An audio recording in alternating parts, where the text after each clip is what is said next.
Shalom, saudara yang kasih dalam Tuhan Yesus Kristus. Tahukah saudara apa bedanya antara kita, orang-orang percaya, dengan orang-orang yang tidak mengenal Yesus sebagai Tuhan Juru Selamat mereka? Bedanya adalah bahwa kita sudah menerima kasih karunia Allah atau anugerah Allah yang menyelamatkan. Seperti yang dikatakan firman Tuhan, sebab oleh kasih karunia, kamu diselamatkan oleh iman. Itu bukan hasil pekerjaanmu, tapi pemberian Allah. Itu bukan hasil usahamu. Karena itu jangan ada orang yang memegahkan diri. Bahwa saudara dan saya selamat karena kita menerima kasih karunia Allah, anugerah Allah, yaitu korban putranya Yesus Kristus di atas kayu salib, yang kita terima dengan iman.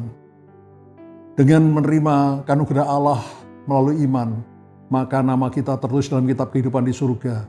Dosa kita diampuni, kita diangkat menjadi anak-anak Allah.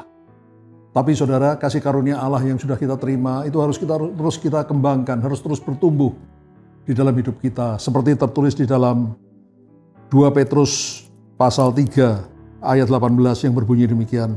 Tetapi bertumbuhlah dalam kasih karunia dan dalam pengenalan akan Tuhan dan Juru Selamat kita, Yesus Kristus.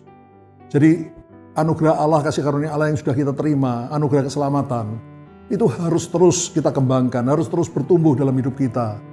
Kita harus makin mengenal Tuhan Yesus, makin bertumbuh menjadi dewasa rohani. Sebab itu seperti yang sudah saya katakan ratusan kali, saudara, melalui khotbah-khotbah saya, pesan-pesan yang saya sampaikan, sediakan waktu untuk menyendiri dengan Tuhan, bersaat teduh tiap hari. Di mana kita berdoa, memuji menyembah Tuhan, lalu baca Alkitab, direnungkan, lalu dilakukan dalam hidup kita sehari-hari. Kalau itu kita lakukan, maka kasih karunia atau anugerah Allah yang sudah Tuhan berikan dalam hidup kita akan terus bertumbuh.